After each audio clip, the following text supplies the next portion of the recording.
Hujan, salah satu bagian dari siklus air yang sudah berlangsung sepanjang masa. Butiran air jatuh ke permukaan tanah, melewati tanaman yang kemudian diresap oleh tanah.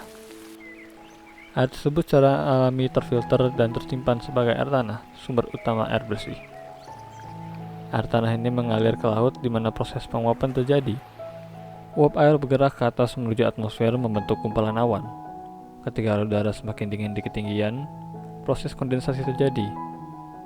Gumpalan awan semakin berat menyebabkan butiran air jatuh sebagai hujan atau salju. Dan siklus ini berulang lagi. Keseimbangan proses siklus selalu terjaga.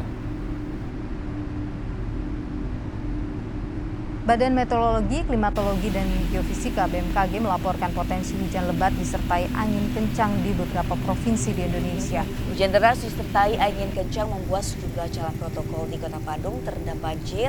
Tidak hanya banjir, hujan lebat dan angin kencang disebabkan sebuah pohon tumbang menimpa rumah dan mobil.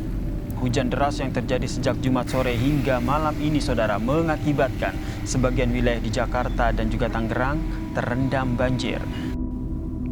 Ketika perkembangan kota terjadi, tanah-tanah alami tertutup oleh permukaan keras yang tidak tembus air. Inilah salah satu kegiatan manusia yang mempengaruhi siklus air. Permukaan tanah dilapisi oleh semen, beton, dan aspal sebagai perkerasan permukaan. Air hujan yang tertampung bergenang di jalanan dan bisa menyebabkan banjir. Air tersebut membawa kotoran dan sampah jalanan.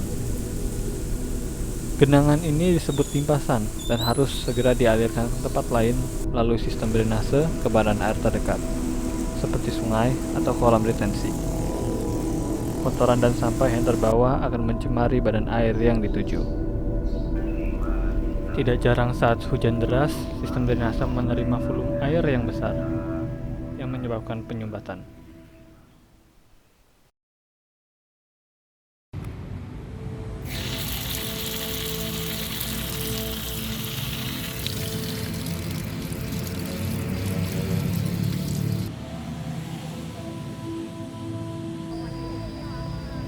School of Universe, sekolah alam yang berlokasi di Kecamatan Parung, Kabupaten Bogor, adalah contoh lokasi bagaimana ekosistem lingkungan dan siklus air dijaga. Di atas area seluas 2 hektar, 60% dari lahan adalah ruangan terbuka yang ditanami oleh berbagai macam tanaman. Beberapa bagian kontur lahan tetap dijaga agar aliran limpasan terjadi secara alami dan sepenuhnya terserap ke dalam tanah. Sedia juga kolam retensi untuk antisipasi hujan yang deras. Hanya sedikit permukaan tanah yang ditutupi oleh semen dan beton sebagai perkerasan, seperti jalan setapak. Sebagian besar ruangan terbuka lainnya dibiarkan berupa permukaan tanah yang dilapisi batu kerikil. Pada area parkir, karena beban berat dari mobil, permukaan tanah menjadi padat dan keras, menyebabkan air sulit diresap dan menggenang saat hujan.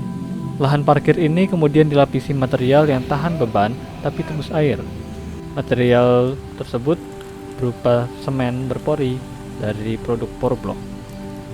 Air hujan yang jatuh ke permukaan semen akan dialirkan ke tanah di bawahnya. Penggunaan material tembus air seperti Porblock ini bisa mengurangi terbentuknya air lempasan, mengurangi beban sistem drainase, mengurangi pencemaran badan air, dan menambah persediaan air tanah karena meningkatkan air resapan. Bagi perkotaan yang sulit memenuhi kebutuhan ruang terbuka hijau, penggunaan material Porblock ini bisa menjadi solusi alternatif.